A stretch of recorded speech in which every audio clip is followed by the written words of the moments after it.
एक समय की बात है। विनायक नगर नामक गांव में 65 साल की एक औरत लीलावती रहती थी। वह अपने 2 बेटों और उनके परिवारों के साथ रहती थी। वह एक ही घर में रहते थे। लीलावती को स्वादिष्ट खाने खाने का बहुत शौक था। उसे अच्छे कपड़े पहनने का, आईने में अपने आप को देखने का बहुत शौक था। जब उसके बेटे काम पर निकल जाते, उसकी बहुएं अपने काम में व्यस्त हो जाती, मगर लीलावती को इस बात की कोई परवाह नहीं थी। बड़ी बहू, ओ बड़ी बहू, इधर आओ जरा। जी माँ, बोलिए। अरे, क्या तुम मुझे वो गिलास दे सकती हो जिसमें पानी रखा हुआ है? लीलावती बहुत आलसी थी। अपने बाजू में पड़ा हुआ गिलास भी वह उठा नहीं सकती थी। वह हर बार ऐसे ही करके किसी ना किसी को बुलाती और उन्हें परेशान करती।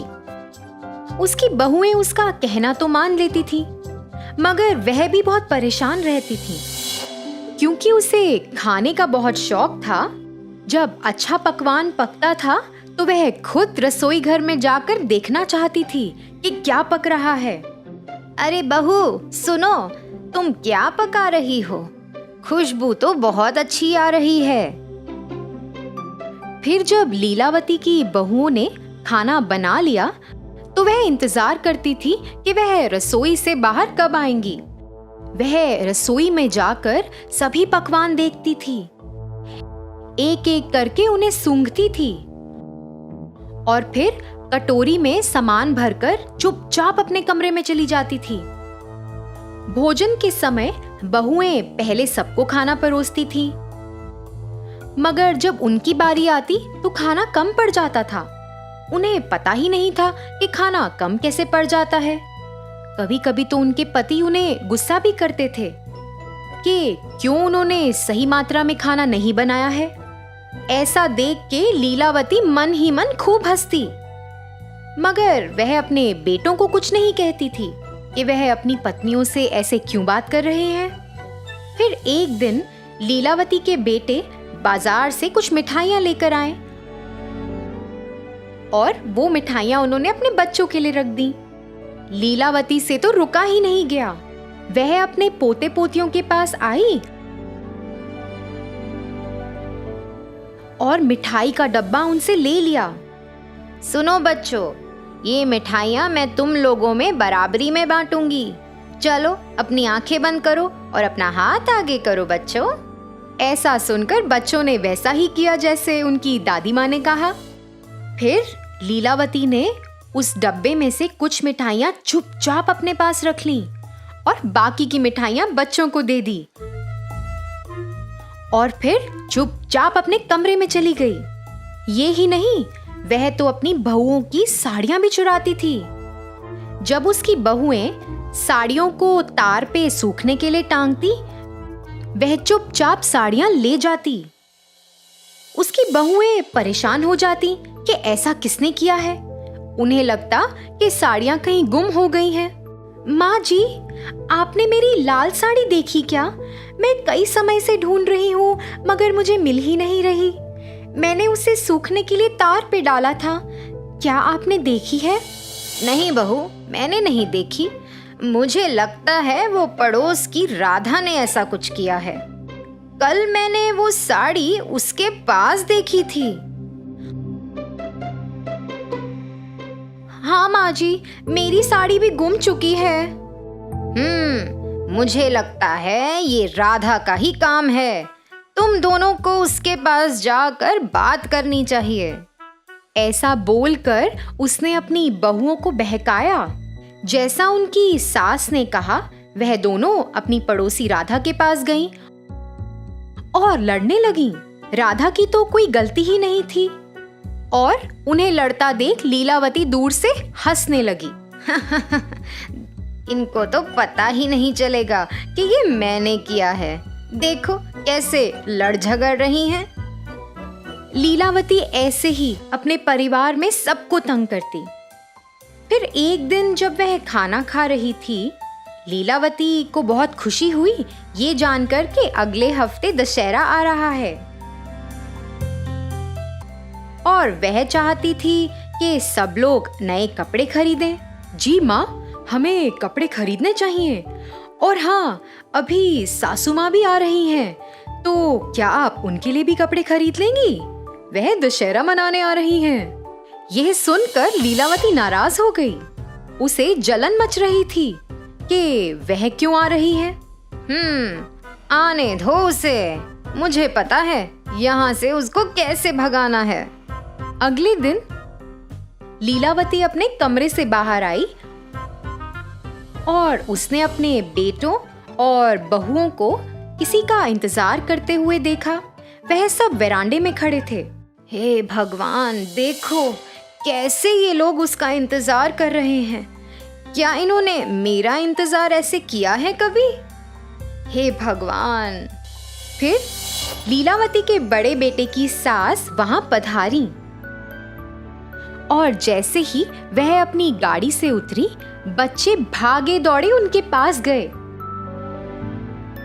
पुष्पा बच्चों के लिए और बाकी सब के लिए कई उपहार लाई थी। वह बच्चों के लिए खिलौने और बेटियों के लिए साड़ियां लाई थीं। पुष्पा ने लीलावती को भी एक सुंदर सा बस्ता भी दिया। लीलावती ने वह बस्ता तो कबूल किया और चुपचाप अपने कमरे में चली गई और फिर बाहर आई। बाहर आकर उसे स्वादिष्ट खाने की सुगंध आई, तो वह सोचने लगी कि बहुत कुछ बना है, मगर उसे जलन भी मच रही थी। ये देखो, इन बहुओं ने मेरे लिए कभी इतने सारे स्वादिष्ट पकवान बनाए हैं। अभी मैं इनको मजा चखाती हूँ। फिर ऐसा सोचते हुए वह इंतजार करने लगी कि कब उसकी बहुएं रसोई से बाहर आएं। जैसे ही वे दोनों रसोई से बाहर आईं, चुपचाप लीलावती रसोई घर में चली गई और पकवान में उसने खूब सारी मिर्च डाल दी। फिर जैसे ही सबने खाना शुरू किया, सब लोगों से खाया ही नहीं गया। सबको खूब मिर्च लग रही थी। सब तो पानी के लिए तड़पने लगे, मगर लीलावती ने तो खाने को छुआ तक नहीं था। मगर उसे ऐसा लगा कि सबको शक हो जाएगा कि उसने कुछ गड़बड़ की है, तो वो भी नाटक करने लगी कि उसे भी खूब मिर्ची लगी और पानी के लिए तरसने लगी। मगर पुष्पा को शक हुआ। पुष्पा ने लीलावती को कुछ ना खाते हुए देख लिया था। उसे ऐसा लगा कि कुछ तो गड़बड़ है। पुष्पा ने लीलावती पर नजर रखनी शुरू कर दी। फिर ऐसे ही कुछ दिन बीत गए।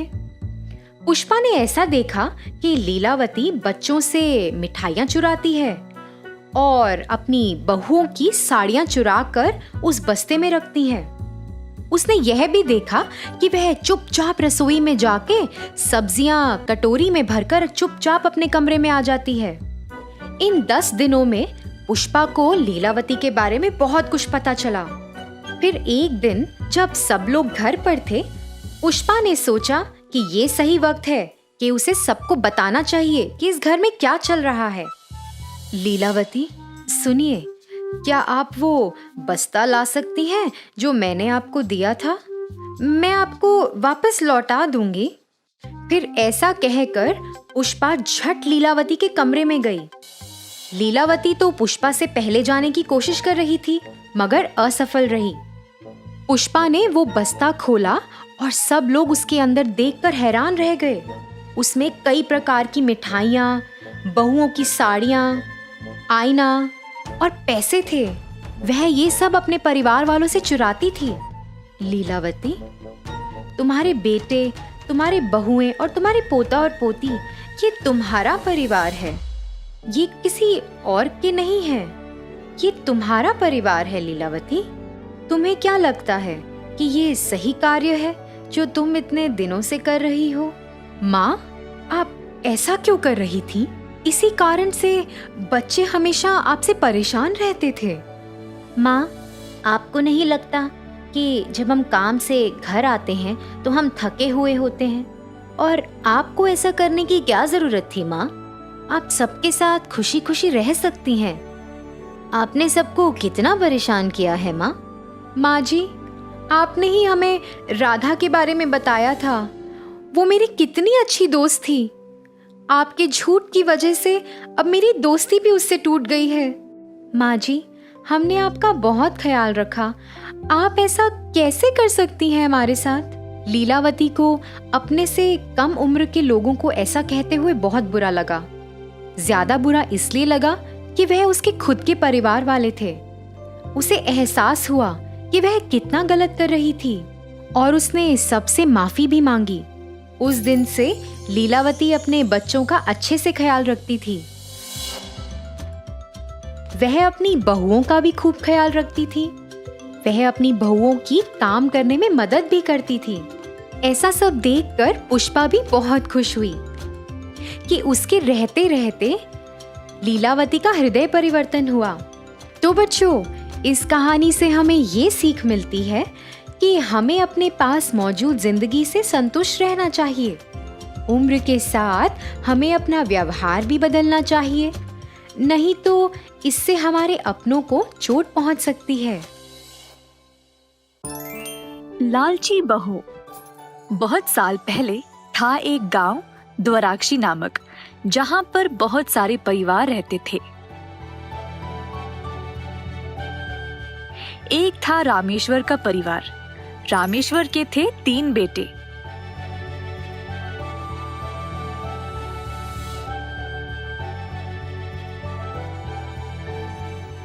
पर एक दिन गांव के मेले में सबसे छोटा बेटा राजू खो गया।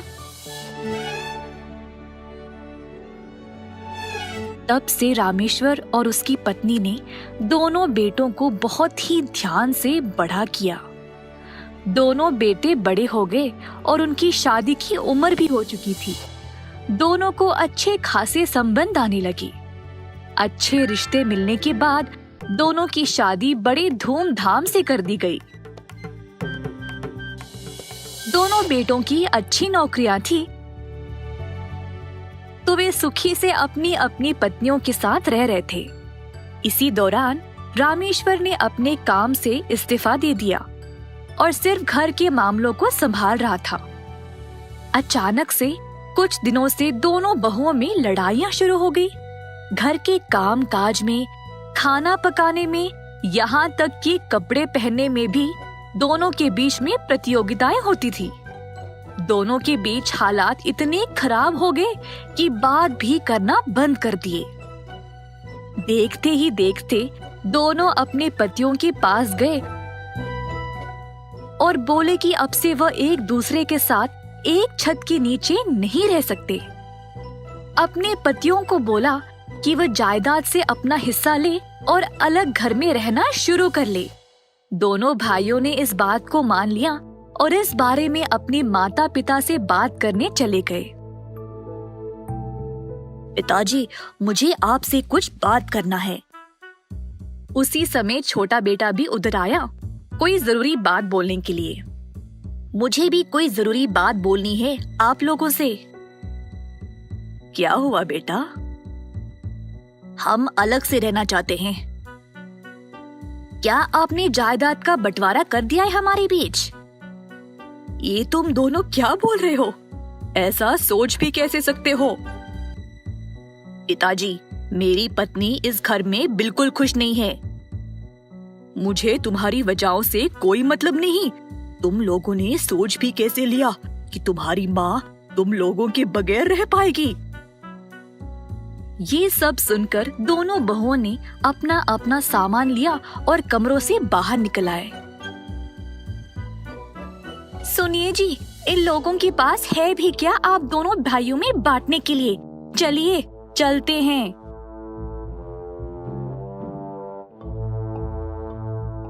हे भगवान, हमारी किस्मत ही खराब होगी अगर हमें यहाँ रहना पड़ेगा तो। आइए जी, चलते हैं। ऐसा कहकर दोनों बहुएं अपने पतियों को लेकर घर से चले गए। रामेश्वर की पत्नी का दिल अपने बेटों को जाते हुए देखकर टूट गया और वह जल्द बीमार पड़ गई। दिन रात अपने बच्चों के बारे में ही सोचती रही। ये सब देखकर रामेश्वर भी बहुत उदास हो गया।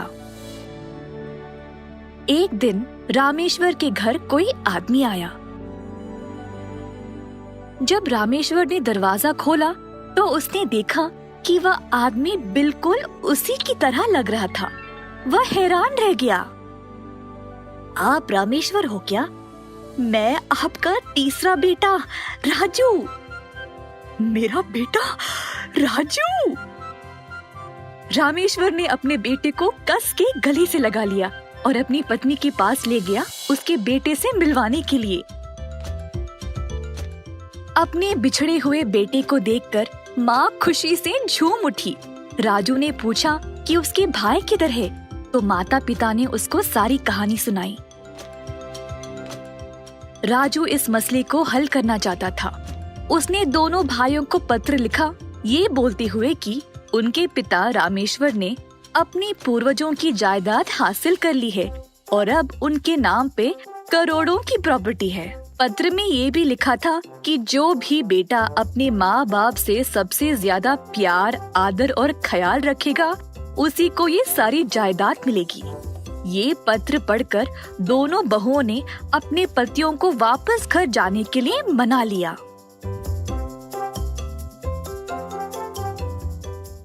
ओ पिताजी, आप इतने कमजोर पड़ गए। हाँ पिताजी, आपको पानी चाहिए क्या? आपने दवाई ली? दोनों बहुओं ने माँ बाप की पूरी सेवा की, उनका दिल जीतने के लिए। दोनों भाइयों ने देखा कि कैसे उनकी पत्नियां इतना नाटक कर रही थी और हैरान रह गए। फिर दोनों भाई भी मिलकर अपने माता पिता की सेवा में लग गए। उसी समय राजू घर आया। माँ, पिताजी। बड़े भाई और उनकी पत्नियां राजू को देखकर हैरान रह गए। राजू सबको देखकर खुश हो गया कि उसकी योजना काम कर गई। उसने अपने भाइयों को गले से लगा लिया और वो भी राजू को देखकर खुश थे। दोनों बहुएं मन लगाकर मेहनत करने लगी। उनकी मेहनत देखकर भाइयों ने भी उनकी मदद की। डोसा, चाय, कॉफी सब कुछ अपने सास ससुर के लिए बनाया। दोनों ने घर का सारा काम संभाला बिना किसी झगड़े के, ताकि उनको जायदाद में से हिस्सा मिल जाए। ये सब कुछ माँ, पिता और 3 भाइयों के लिए कुछ नया था। कुछ दिनों बाद पत्नियां अपने पतियों से पूछने लगी कि अब जायदाद का बंटवारा कब होगा। दोनों बेटे गए अपने पिता से सवाल करने के लिए। मैं अपनी सारी जायदाद अपने सबसे छोटे बेटे राजू को दूंगा। हमारे बुढ़ापे में जब हम कमजोर हो गए थे, सिर्फ राजू हमें बचाने आया और तुम लोग वापस यहाँ इसीलिए आए ताकि तुमको जायदाद में हिस्सा मिल जाए। पर राजू, उसको सिर्फ हमारी चिंता थी। सच में क्या शर्म की बात है। तुम्हारी वजह से मैंने अपने माता पिता को ऐसे छोड़ दिया जिन्होंने मुझे पाल पोस कर बड़ा किया। जो काम हमको करना था वो हमारे बिछड़े हुए भाई ने कर दिखाया। हमें छोटे की बुद्धि नहीं थी। पिताजी, अब से हम भी आप दोनों का ख्याल रखेंगे और आपको कभी नहीं छोड़ेंगे। हमें जायदाद में से हिस्सा मिले या नहीं, तब भी हम आपको नहीं छोड़ेंगे। हमारी पत्नियों को हमारे साथ अगर रहना है तो रह सकती है, नहीं तो नहीं। बहुओं के पास अब कोई और रास्ता नहीं रहा, तो उन्होंने भी अपनी लड़ाई सुलझा ली और अपने सास ससुर से माफी मांग ली। उस दिन से दोनों बहुएं अच्छे से और खुशी से रहने लगे और अपने घर के बड़ों का आदर भी करने लगे। रामेश्वर का परिवार फिर से एक हो गया। राजू के लिए भी एक अच्छी सी लड़की ढूंढकर उसकी शादी भी धूमधाम से कर दी गई। अंत में पूरा परिवार सुखी से रहने लगा। कई साल पहले तिरुनगर एक नगर में था पटेल, जिसके पास था एक साड़ी की दुकान। पटेल के पूर्वजों से ये कारोबार चलते आ रहा था और उसके पिताजी इस व्यापार का अत्यंत आदर करते थे। पटेल के बड़े होने के बाद उन्होंने दुकान की जिम्मेदारी पटेल को सौंप दी। पटेल अपने पिता की बातों को अक्सर अनसुना करके केवल दुकान जाकर खाली बैठता था, बिना कुछ काम किए। एक दिन दुकान जाते समय रास्ते में पटेल ने अपने दोस्त पलंग को बुलेट की बाइक पर देखा। उस समय से पटेल भी बुलेट के सपने देखने लगा। वाह, काश मेरे पास भी बुलेट होती, मैं भी लाऊंगा और गली गली घूमूंगा। पर तभी पटेल को ये एहसास हुआ कि बुलेट खरीदने के लिए उसके पास उतने पैसे नहीं थे। निराश होकर वह दुकान पर बैठा रहा जब अचानक से उसको एक विचार आया। उसने अपनी दुकान के 3 कर्मी को बुलाया।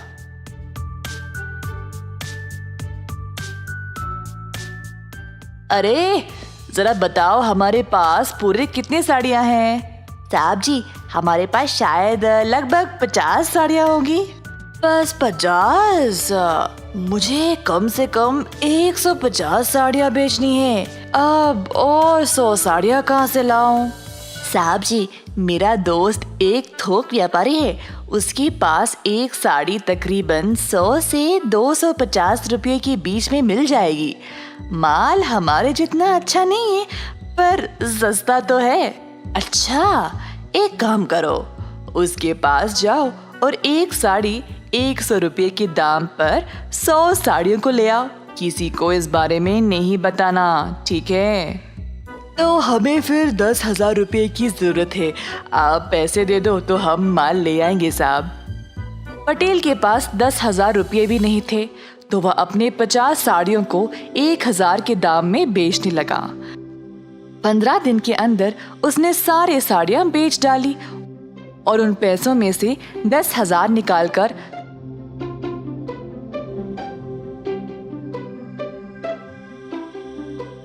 100 और साड़ियां खरीद ले आया। पटेल ने अपनी दुकान को ऐसे सजाया जिससे लोग आकर्षित होकर उसके दुकान पर आने लगे। एक साड़ी 1,000 रुपये के दाम पर खरीदने लगे। 1,50,000 कमाने के बाद पटेल ने अपनी मनपसंद बुलेट खरीद ली। एक दिन पलंग और उसकी पत्नी मनीषा बाहर जा रहे थे। रास्ते में मनीषा ने एक आदमी को साइकिल पर साड़ियां ले जाते हुए देखा। साड़ी वाले को रोककर पूछा, भैया कितने में बेच रहे हो? 100 रुपये में एक साड़ी मैडम। अच्छा, जरा मुझे दिखाओ। साड़ियों को देखने के बाद दोनों पलंग और मनीषा हैरान होकर एक दूसरे की ओर देखने लगे। सुनिए जी, पिछली बार मैंने ऐसी ही साड़ी पटेल की दुकान से 1,000 रुपये में खरीदा था। हाँ, सही बोला तुमने, कुछ तो गड़बड़ है। ऐसा कहकर पलंग और मनीषा ने साड़ी वाले को बाजार में लाया और सब लोगों को जमा किया। सुनिए सब लोग, मैंने ये साड़ी पटेल की दुकान पर 1,000 रुपये में खरीदा था और ये लड़का वही साड़ी 100 रुपये में बेच रहा है। ये तो धोखा हुआ। मेरे साथ जो हुआ, मैं नहीं चाहती कि आप लोगों के साथ भी हो, इसीलिए मैंने आप सब लोगों को यहाँ जमा किया है। ऐसा कहते हुए सारी भीड़ पटेल की दुकान की ओर चल पड़े। पटेल ने अपनी नई बुलेट के लिए पूजा करवाया और अपनी दुकान की ओर आया। दुकान के बाहर इतनी भीड़ जमा देखकर हैरान परेशान हो गया। 1,000 में एक साड़ी बेच रहे हो और ये एक पोछे के लायक भी नहीं है। तुमने 100 रुपयों की साड़ी को खरीदा और हम सबको 1,000 में बेच रहे हो।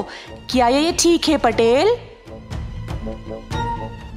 सारी भीड़ पटेल के ऊपर टूट पड़ी और धमकी देने लगी कि अगर वो उनके पैसे वापस नहीं करेगा तो उसको शहर से बाहर निकाल दिया जाएगा।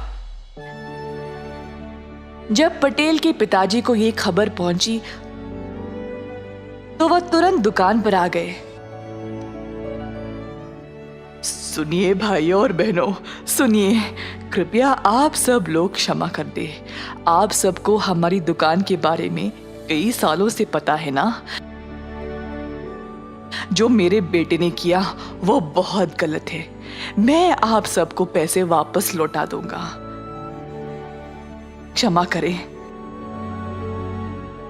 ऐसा कहते हुए पटेल के पिता ने सबको एक एक करके पैसे लौटा दिए। सबसे छोटे बेटे हो, इसीलिए इतना लाड़ और प्यार से पाला है तुमको। तुम पर दुकान की जिम्मेदारी सौंपा ताकि तुम भी अपने भाइयों की तरह सफल बन जाओ, पर उल्टा तुमने मुझे ही शर्मिंदा किया। अगर मेरी एक भी बात मानते तो आज ये नौबत नहीं आती। उस दिन पटेल ने अपना सबक सीख लिया और ऐसी गलती दोबारा जिंदगी में नहीं दोहराया।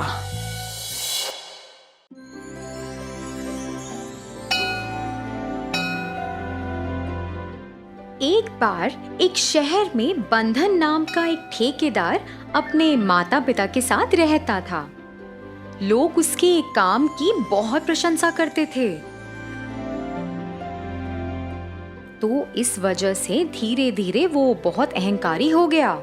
बंधन की शादी हो गई और उसकी पत्नी एक बहुत सुंदर औरत थी, मगर सुंदरता के साथ वह बहुत लालची थी। हर दिन जब बंधन अपने काम के लिए घर से बाहर जाता तो उसकी पत्नी कुछ काम नहीं करती। वो बस घर में बैठकर अपने आप को संवारती रहती थी। यहाँ तक कि उसने अपने सास ससुर की भी सेवा नहीं की, क्योंकि बंधन अपनी बीवी के प्यार में इतना अंधा हो चुका था, वो ये सब चीजें देखता ही नहीं था। तो उसकी पत्नी ये सब चीजों का फायदा उठाती थी। एक शाम जब बंधन थक के घर वापस लौटा तो उसकी पत्नी भागकर उसके पास आई और बोली, बंधन मेरे प्रिय, मेरा जन्मदिन आने वाला है, तो आप मुझे जन्मदिन में क्या तोहफा देंगे? ओह, तो तुम्हारा जन्मदिन आ रहा है। तुम बताओ मेरी प्रिय, तुम्हें क्या चाहिए? अच्छा, तो मैं जो मांगूंगी क्या आप मुझे लाकर देंगे? हाँ हाँ बिल्कुल। ठीक है, मैं थोड़ा सोचती हूँ और फिर आपको बताऊंगी। बंधन की ये बातें सुनकर उसकी पत्नी बस यही सोचती रही कि क्या तोहफा मांगना चाहिए। जब वो किसी औरत को साड़ी में देखती तो सोचती कि क्या उसे साड़ी चाहिए, और जब वो मंदिर में जाती और रस्मों रिवाजों को देखती तो सोचती कि क्या उसे चांदी का थाल चाहिए। जब वो घर में बैठी रहती और अपने आप को संवारती रहती तो सोचती कि क्या उसे एक बड़ा सा सोफा चाहिए। और फिर जब वो अपनी पुरानी सोने की चूड़ियों को देखती तो सोचती कि क्या उसे नई चूड़ियां लेनी चाहिए। ऐसे ही इतने सारे ख्याल उसके दिमाग में आए। फिर अचानक उसे लगा कि उसे एक हीरों का बड़ा हार मांगना चाहिए। फिर एक दिन शाम के वक्त बंधन काम से घर लौटा। उसकी पत्नी फटाफट बंधन के पास गई और उसे बताया कि उसे क्या चाहिए। बंधन तो उसे देखकर चौंक गया और थोड़े समय तक कुछ बोला ही नहीं।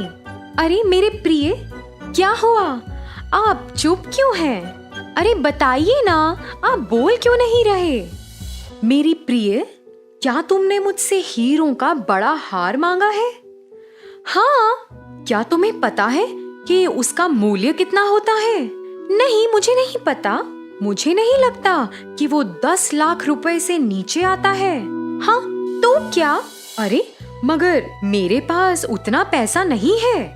मैं इतनी रकम तो 10 घर बनाने के बावजूद भी इकट्ठा नहीं कर सकता। अच्छा, अरे लेकिन मेरे पास एक योजना है। आपको 10 घर बनाने की जरूरत ही नहीं है। मेरे पास एक तरकीब है। आप बस 1 महीने में 5 घर ही बनाइए और उनसे 10 घरों का मूल्य प्राप्त कीजिए। क्या ऐसे कैसे हो सकता है? क्या ये संभव है? हाँ हाँ, ये बिल्कुल संभव है। 5 घर बनाने के लिए आपको जितनी भी सामग्री लगती है, जैसे कि मिट्टी, पेंट, लकड़ी, ईंटें, पानी, सीमेंट, आप उतना ही मंगवाइए और रिसीट में और लोगों से दुगना दाम मांगिए। यहाँ तक कि आप अपने पुराने मिस्त्रियों को निकाल दीजिए और नए मिस्त्रियों को रखिए आधे दाम में। तो पैसा तो आप 10 घरों का ही लेंगे, बनाएंगे सिर्फ 5 घर। मगर ऐसा कैसे संभव है? क्या तुम्हें लगता है कि लोग इतने मूर्ख हैं कि उन्हें पता ही नहीं लगेगा? अरे, लोग आपकी बातों का पूरा विश्वास करेंगे। उन्हें पता है आप बहुत अच्छे और मेहनती ठेकेदार हैं और आप हमेशा अच्छा काम ही तो करते हैं। बंधन भी अपनी पत्नी की बातों में आ गया, उसमें भी लालच भर गई। इसी तरह बंधन ने इस तरकीब को अपनाया जैसा उसकी पत्नी ने कहा था। उसने पैसों की हेराफेरी करनी शुरू कर दी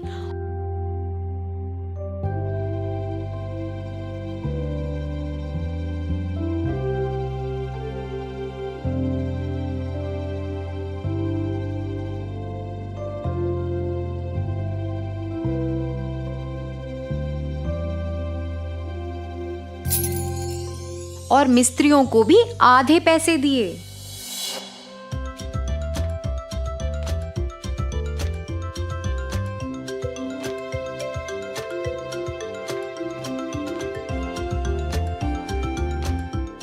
तो ऐसे करते करते उसने 5 घर बना लिए और उसे उन घरों का मूल्य भी मिलने लग गया। बंधन ने हेरा फेरी कर जो पैसे कमाए थे उनसे वो अपनी पत्नी के लिए एक बड़ा हीरों का हार खरीदने गया।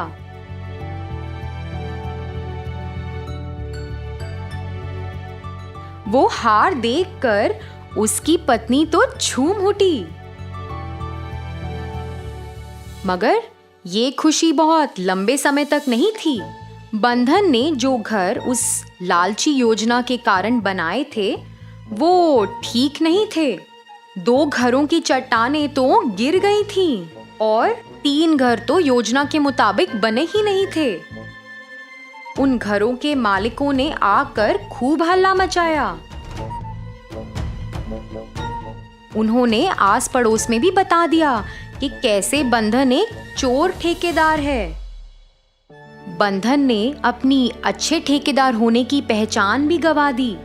अब कोई उसके पास अपना घर बनवाने नहीं आता था।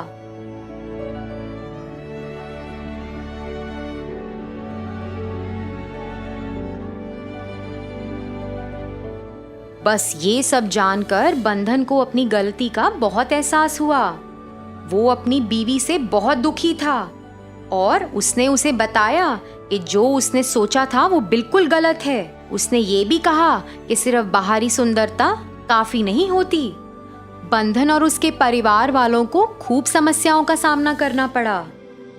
फिर कुछ समय बाद उसकी बीवी वो हीरों के हार को बाजार में ले गई और उसे बेच आई। उसे बेचने से जो उन्हें रकम मिली उससे उन्होंने अपना घर चलाया। तो बच्चों, इस कहानी से हमें क्या सीख मिलती है? बाहरी सुंदरता महत्वपूर्ण नहीं होती। मन की सुंदरता ही एक अच्छे इंसान की निशानी होती है। इंसान को दयालुता और सच्चाई का रास्ता हमेशा अपनाना चाहिए। धन्यवाद।